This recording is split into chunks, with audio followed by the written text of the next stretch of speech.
actionable. Remember this, testable, repeatable, actionable. I have not told you about one part of it is missing, which is Karl Popper. I would like to really introduce you to this guy. Please look him up. You won't believe. Just thinking about what Karl Popper did to logic. Okay, he's a logician basically. It changes your outlook towards life. You look at life from a completely different angle. Your decision making gets streamlined. Your decision making gets logical. Your decision making completely is totally based on evidence. He rejected scientific methods. Well, that's not it. I don't know what you're doing. Oh no, rejection of the classical Indian. That is right.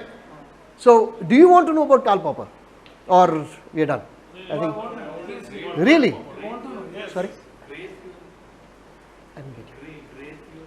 No. Okay, this guy Karl Popper basically was most probably Austrian. Just have a look. Right. So this guy was Austrian, and then Karl Popper, he's basically a philosopher of mathematics. Now we don't even know these things in India, okay? What is philosophy of mathematics? Just give an example. Are we done with this? Okay, I'm glad that you're suffering me for all this time. No, sir, it's our pleasure. We are learning so much. So this guy, please look him up, okay? You won't believe what he has. Sorry, my mistake. What he has done for this particular model. The philosophy of Karl Popper is incorporated into every bit of the model, every step of the way. What does Karl Popper say? The most important, there are so many things that he said. The most relevant part of it is his theory of falsification.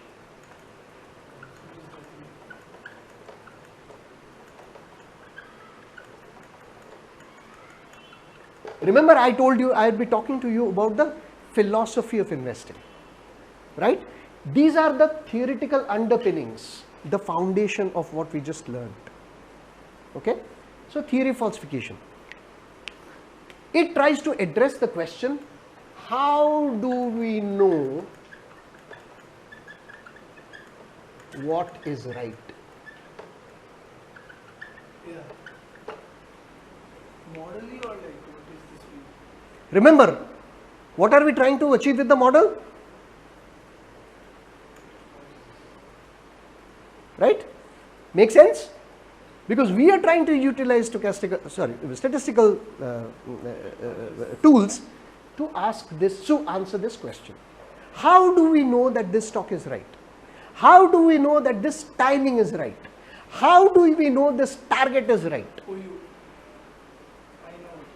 Correct? So there are two ways of knowing it. One is A. Oh my God, I think I've broken this as well. I'm horrible. I think we have run out of markers. Sorry guys, I'm very sorry for this. I don't think I've got, I don't know how to, can you just, oh okay, sorry, my mistake. Okay, so how do we know what is right? This is a fundamental question. You know where everything, every decision, whatever decision you take, right from getting married to getting a job, to a medical emergency, to you name it, wars, okay, financial decisions. So there are two ways of doing it. Earlier it used to be, there used to be a Vienna school of philosophers. Vienna school of philosophers. Vienna is really, one of the great centers of learning. Everybody goes to the US, but in Europe, Vienna still stands out in psychology, in logic, okay? Because if you remember, do you remember, let's say, the psychoanalysts, let's say, Carl Jung, or the most important one, name Carl Jung, and who's the other guy? No, I'm fumbling for names now. See, I'm getting old. So, this guy was a famous psychoanalyst. All right, he was from the Vienna school, and there are other psychoanalysts as well. Oh my God, Freud, Sigmund Freud. main guy. These were all products of Vienna. Okay? So is Karl Popper. Now Karl Popper, no, sorry, he's not from, sorry, my mistake, not Karl Popper. So there's this Vienna school. Now Vienna school said, we know what is right based on the weight of evidence.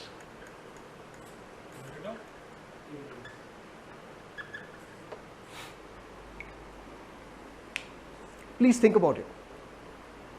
This guy is rich. How do we know? यार उसके पास 2 गाड़ियां हैं. अच्छा, evidence. यार उसके पास 3 flats हैं. Evidence. यार वो हर रोज साला 5 स्टार में जाता है.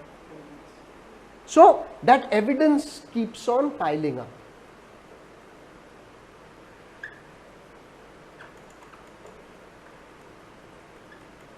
And this one doesn't. Okay, so the scales, I'm very poor at drawing, so this is the best that I could manage. So this one doesn't. So one scale slowly and steadily, what you do is, this weight will take it down and this one will go up. So the weight of evidence actually will say that the guy is rich. Then Karl Popper came and said, you assholes, you don't know anything about evidence.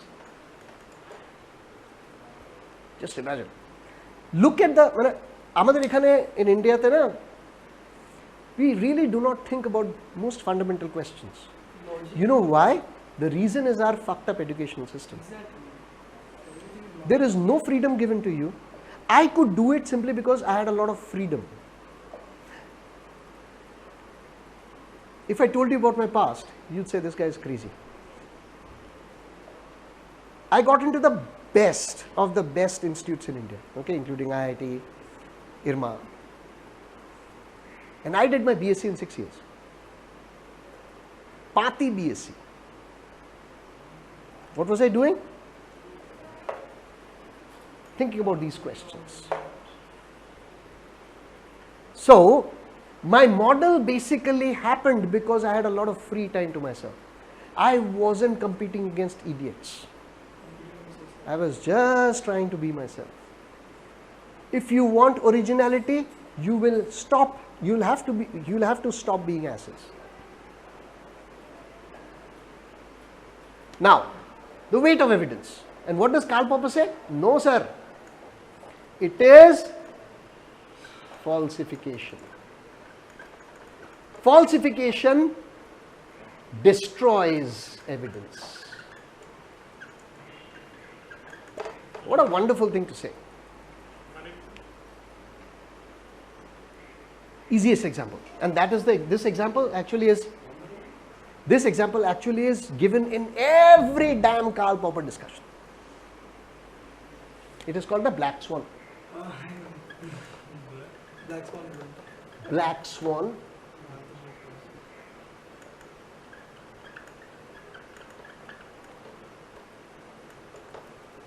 Black swan phenomenon. Okay. Before Australia was discovered, we only had white swans. Correct? Please look it up. Whatever I say, another thing, always challenge me. If I'm telling you something, for God's sake, do not believe me. Look it up.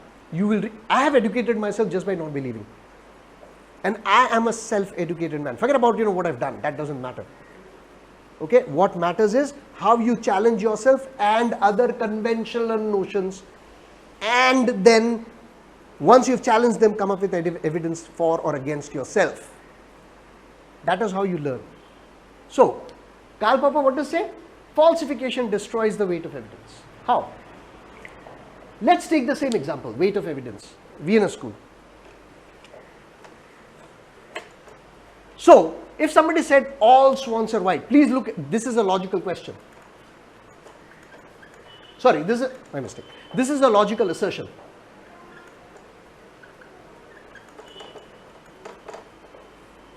Think about you as a person before Australia was discovered. Okay? Will you say this is correct? Of course. Because you've never seen a black swan.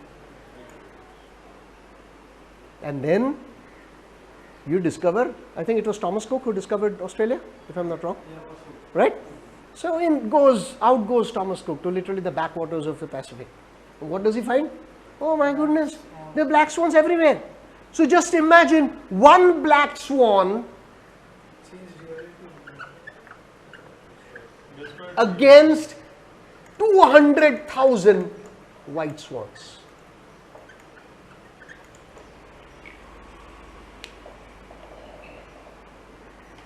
Falsification destroys the weight of evidence.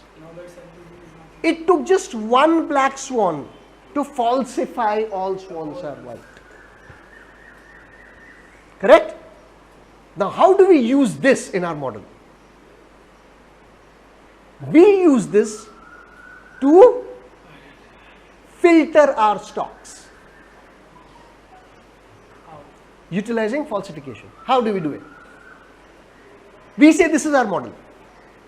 Which is the ones that fit into this model? Small caps, then you see, nahi bhai, nahi ho raha. Chal bhai nikal le. Small cap chala gaya. So we have falsified that particular small cap thing, right? This doesn't fit. Nikalo bhai isko. What remains is falsifiably verified. So what were the ones that remained? Large caps. So I utilize this theory, the theory of falsification, into reducing my number of the less the number of, please remember, the less the number of moving parts in anything, the more robust it is. The more you try to fit in external things into that which is unfittable, the greater the weakness of the system. So what am I doing? I'm making my system robust by reducing things rather than adding them. That is correct, making it simple. I think we're done. All I need to do is show you the performance. Sir, but how do you use the event in the stock market? Sorry? How do you use that for the stock market? The black swan event? Yeah. Okay. How do you use it? Say for example, you say, I want to look at small caps. Okay? And you've got 15 small caps. And one of them doesn't fit. So what do? Take all the small caps out. You don't wait for, no. वो 15 में से साला 14 तो दिख रहा है यार, fit हो रहा है साला, एक फिट नहीं हो रहा. Doesn't matter. And how do you know that that particular characteristic is later on not going to be replicated in the rest of the 14? You don't know it. It is an unknown. Because, and since it is an unknown, there is no way you can quantify it. If you cannot quantify it, you're dead. There is no use. So that is how we use this thing. Right? So the evidence of one that did not fit our model is more than the evidence of 14 that fit our model. So small caps are gone if one doesn't fit. Even if one. You won't believe I only reduce the number of stocks in my list. I never add to them. I do not do that. Why? Because of falsification. If nothing remains, what do you have? Nifty? Fine. But Nifty is not predictable. It is the most predictable. Why? Because it is the average of averages. I'll tell you about that later on. Nifty is the most predictable of all things. Which is, Dow Jones, everything. don't look at it that way. Look at it for individual stocks. Okay? Nifty is far more predictable. Far more predictable. So do not ever disrespect Nifty. Nifty will make you a lot of money. Just by being Nifty. If you cannot play Nifty, put it in Nifty Bs. It's the same thing. Okay? It's the same thing, no difference.